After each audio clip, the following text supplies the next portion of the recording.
Hey guys, this is my presentation on game mods. I don't really have anything to do this with, so I'm recording on my PS5 controller. But yeah, this is my presentation on game mods. So here we go.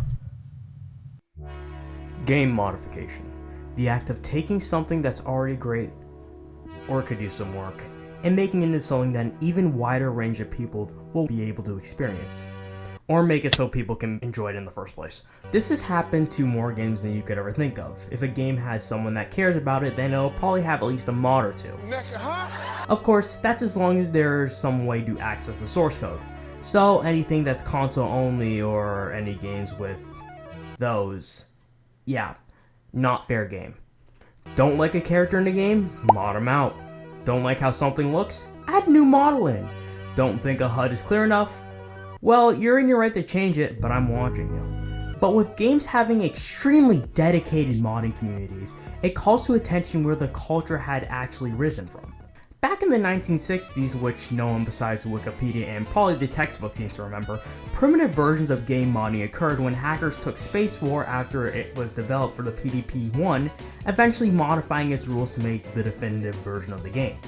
In the 1970s and 80s, it became much easier to mod games with the advent of personal computers like the Commodore 64 and Apple II, inclining more people to try their hand at modding games like 1981's Castle Wolfenstein, which was modified to replace Nazis with Smurfs. And what was it called? Castle Smurfenstein. As of the 90s though, games became harder to mod as they became more complex, with modders having to develop tools they could use to rewrite parts of the original game instead of just iterating on the previous version. They would do this to games like Wolfenstein 3D or Doom. The latter was a bit special though, since after Wolfenstein 3D's modding scene took off, the head developers of the game, ID Software's John Cormack and John Romero, were impressed.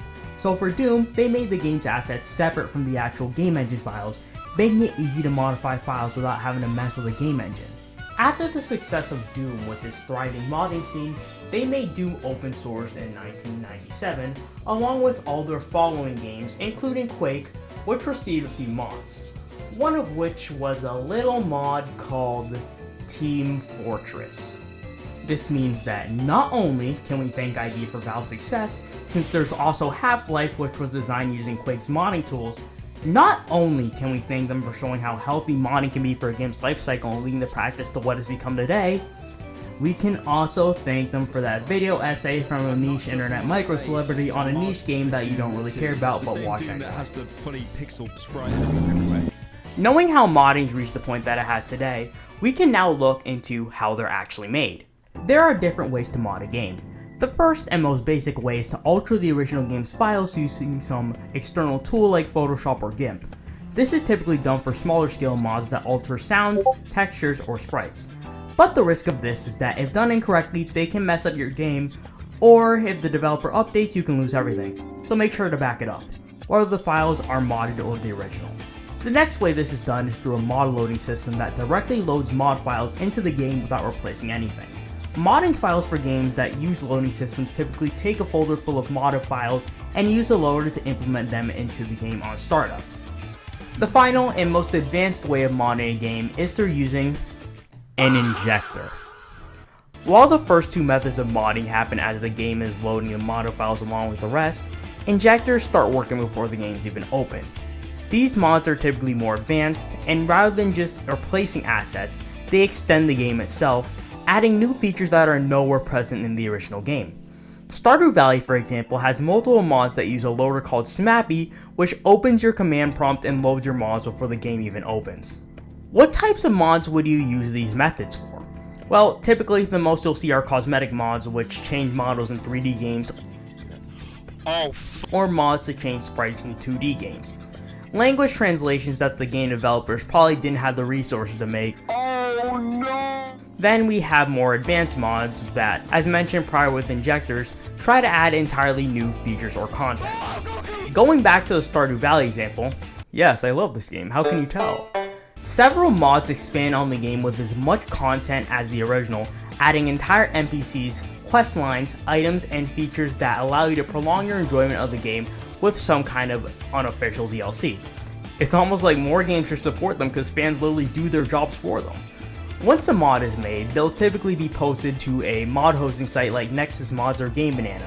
The pages for some games might be fairly empty and have a small amount of mods as the game's modding scene finds its bearings. Others are a wild wasteland that I definitely shouldn't show in a school setting. Listen, I'm not asking you to make it as easy to sail the 7 seas as possible.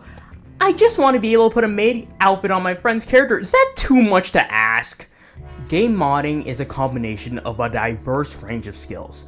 If you want to change how something looks and you have a specific amazing idea for it, you gotta be artistically skilled in some way. Or you can commission someone to do it, that's an option too, I guess. If you want to go further though, you have to understand how to actually program, because you can't add a feature without knowing how to properly implement it into the game. It needs to work properly and not conflict with the other features, or else instead of the game with the new feature, you'll be met with your desktop because the game isn't gonna f***ing open. So anyway, that was my documentary. I think This video is... Let's make it a bit more fun. thank you guys for listening. And now, I'll show you how to download the John Chair's Yakuza 0 mod.